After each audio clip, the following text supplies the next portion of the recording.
Friends, आज हम बात कर रहे हैं वोडाफोन आइडिया लिमिटेड की। वोडाफोन आइडिया लिमिटेड ने जबरदस्त बाउंस बैक दिखा दिया है। करीब 18% आज स्टॉक ऊपर आ चुका है वापस, यानी अपने निचले लेवल से जबरदस्त बाउंस बैक, लगभग रकम दुगुनी हो चुके। 455 के लो से 7 रुपीज़ पर आ चुका है स्टॉक। यानी बहुत सारे लोग जिन्होंने स्टॉक को शॉर्ट करके पैसे कमाने की प्लानिंग की थी, वो सारे के सारे उनके प्लान धरे रह गए और जबरदस्त वो लॉस में आ गए। तो ये पूरा गणित क्यों चेंज हो गया, इतनी शानदार फिर से बाउंस बैक क्यों मिली? तो इसके पीछे वजह है सरकार का एक बड़ा स्टेप। सरकार ने एक बड़ा अमेंडमेंट बिल पास करने की तैयारी कर ली है, जिसके तहत वोडाफोन को बड़ी राहत दी जा सकती है। तो वो पूरा क्या है मामला और क्या फ़ायदा हो सकता है वोडाफोन आइडिया को, और क्या इसकी वजह से वोडाफोन आइडिया फिर से सर्वाइव कर पाएगी, या फिर आगे फिर से इसमें गिरावट की संभावना बन रही है? क्या इस लेवल पे वोडाफोन आइडिया आप खरीद लेना चाहिए या फिर इससे दूर रहना चाहिए? तो सारी संभावना तलाशेंगे। साथ में ये जो सरकार की तरफ से स्टेप उठाया जा रहा है, उसके बाद में एक और पॉजिटिव अपडेट निकल कर आ रही है वीएलसी की तरफ से। वीएलसी भी कुछ बड़ा स्टेप उठा सकती है, तो वो क्या है संभावना, उसको भी जानेंगे। लेकिन फ्रेंड, उससे पहले अगर आप पहली बार हमारे चैनल पे आए तो चैनल को सब्सक्राइब कर दीजिए, एक बेल आइकॉन दबा दीजिए ताकि जब भी नया वीडियो बने पहला नोटिफिकेशन आपको मिले। वीडियो पसंद आए तो लाइक से जरूर कीजिए। चलो फ्रेंड, वीडियो स्टार्ट करते हैं। मैं हूँ आपका दोस्त एसबी दवे और हमारे अपने चैनल ऑनलाइन कमाई में आपका बहुत बहुत स्वागत है।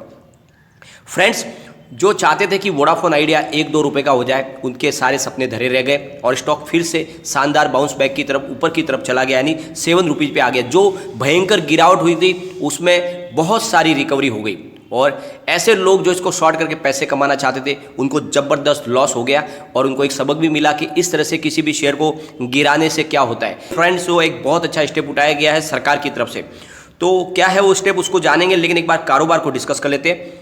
तो आज स्टॉक ओपन हुआ 6.50 पर, हाई इसकी 7.10 की है, लो वही है 6.50, लेकिन अभी करीब 1 बजे के आसपास का टाइम है, 7.05 पर यानी 18.49 पर स्टॉक आ चुका है, और कुछ ही समय में लग रहा है कि इसमें अपर सर्किट लग जाएगा।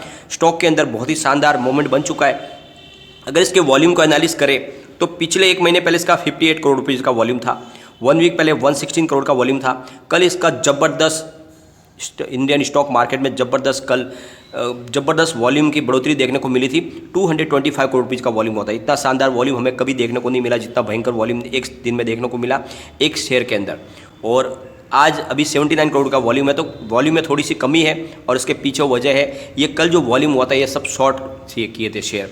लोगों को लग रहा था कि बहुत अच्छा पैसा कमाएंगे, ऊपर के लेवल से शॉर्ट कर ले, नीचे से फिर उसको रिकवर कर लेंगे, पैसा बीच का कमा लेंगे।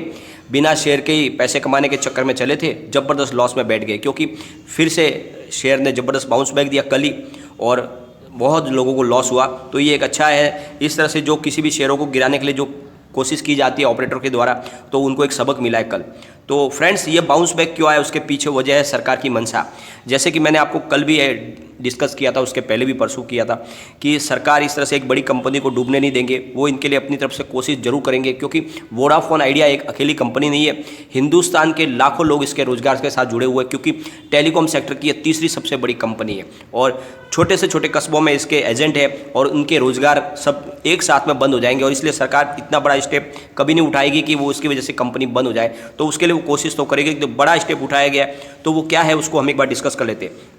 तो फाइनेंशियल मिनिस्टर निर्मला सीतारमण ने लोकसभा में गुरुवार को एक बिल पेश किया, जिसमें रेट्रोस्पेक्टिव टैक्स को लेकर कैन एनर्जी, वोडाफोन और ऐसी 15 कंपनियों के साथ जो विवादों के निपटाने में मदद मिल जाएगी। यानी जो ये एक अमेंडमेंट जो बिल पेश किया गया, इसकी वजह से वोडाफोन को बहुत ज़्यादा शानदार इसका बेनिफिट मिल सकता है। साथ में दूसरी और जो 15 कंपनियां उनको भी इसका फ़ायदा मिल सकता है। रेट्रोस्पेक्टिव टैक्स पिछली तारीख से किसी भी कंपनी पर टैक्स लगाने को कहा जाता है, और टैक्सेशन लॉज अमेंडमेंट बिल का उद्देश्य 2012 में टैक्स चोरी के खिलाफ लागू किए गए कानून के संशोधन के पिछली तारीख के इस्तेमाल के कारण टैक्स डिमांड को रद्द करना है। इस संशोधन का लक्ष्य भारतीय एसेट से जुड़ी विदेशी ट्रांजैक्शन पर देश में टैक्स वसूलना है। इनमें कानून में बदलाव से पहले हुई ट्रांजैक्शन भी शामिल थी। ये सबसे बड़ी बात है कि ये कानून से जो बदलाव हुआ उसके पहले जो ट्रांजैक्शन उनको भी इसमें शामिल किया गया था। नए बिल के तहत केंद्र में यूनाइटेड प्रोग्रेसिव अलायंस की पूर्व सरकार के दौरान इनकम टैक्स एक्ट में 2012 में किए गए संशोधन से पहले हुई विदेशी ट्रांजैक्शन पर टैक्स क्लेम को रद्द कर दिया जाएगा, और हालांकि इसके साथ कुछ शर्तें भी जुड़ी होगी। मई 2012 के बाद भारतीय एसेट से जुड़ी विदेशी ट्रांजैक्शन पर टैक्स देनदारी जारी रहेगी। यानी जो कारोबार जो ट्रांजैक्शन हुआ है वो 2012 के बाद होगा, उसके ऊपर तो टैक्स जारी रहेगा, लेकिन उसके पहले जो होगा उनके टैक्स को माफ कर दिया जाएगा। यानी ये जो मामला है वोडाफोन पीएलसी का वो 2010 का है, तो उसका डायरेक्ट फायदा वोडाफोन वीएलसी को मिलेगा। यानी उनको वो टैक्स का जो मामला है, जो पैसे चुकाने 11,000 करोड़ वो चुकाना नहीं पड़ेगा, और जिसने भी चुकाया उनको भी वो वापस रिफंड हो जाएंगे। तो ये बहुत बड़ा एक पॉजिटिव स्टेप उठाया गया सरकार की तरफ से। सीतारमण ने कहा कि टैक्स क्लेम को वापस लेने के लिए शर्तों में विवाद उठाने वाले पक्ष की ओर से जुड़े लंबित कानूनी मामलों को वापस लेना होगा। वापस लेने के लिए शपथ पत्र शामिल करना होगा। विवादों के आपसी सहमति के निपटारे के लिए सरकार ने इन मामलों में चुकाई गई रकम का बिना इंटरेस्ट के रिफंड भी करेगी। यानी जो उन्होंने रकम चुकाई है पहले उसको वापस लौटाया जाएगा, लेकिन उनको कोई भी इंटरेस्ट नहीं दिया जाएगा। आर्बिट्रेशन के एक मामले में हार के बाद सरकार को केन एनर्जी को 1.7 अरब डॉलर का भुगतान करने का आदेश दिया गया था। कंपनी ने फ्रांस में पेरिस के कोर्ट से भारतीय एसेट को जब्त करने का ऑर्डर भी हासिल किया था। वोडाफोन ग्रुप ने भी इसी तरह का मामला जीता है। इसमें सरकार ने 3 अरब डॉलर से अधिक टैक्स की डिमांड की थी। केन एनर्जी ने भी इस बारे में कोई भी टिप्पणी करने से मना कर दिया है। कंपनी ने कहा है कि उसे संसद में बिल पेश किए जाने का पता चला है। कंपनी स्थिति की निगरानी कर रही है। वोडाफोन की तरफ से भी अभी इसके ऊपर कोई भी टिप्पणी नहीं की गई है। सीतारमण ने कहा कि 2012 में किए गए संशोधन टैक्स को लेकर स्थिति स्पष्ट होने के सिद्धांत के खिलाफ बताया गया था। इससे निवेश के एक आकर्षक स्थान के तौर पर देश की साख को बहुत ज़्यादा नुकसान पहुंचा था। हालांकि पिछले कुछ वर्षों में सरकार की ओर से निवेश को लेकर सकारात्मक माहौल बनाया गया है। जानकारों का कहना है कि हाल के महीनों में विदेशी आर्बिट्रेशन ट्रिब्यूनल्स के कुछ मामलों में हार का सामना करने के बाद सरकार ने इस तरह का कदम उठाने की कोशिश की है। तो फ्रेंड्स, एक बड़ा स्टेप उठाया गया है। अब इसका फ़ायदा जो है सीधा का सीधा वोडाफोन को मिल सकता है, और इसको एक तरह से वोडाफोन को राहत देना हम समझ सकते हैं, क्योंकि 11,000 करोड़ रुपीज़ है जो सरकार ने मांगा था वो वोडाफोन पीएलसी से।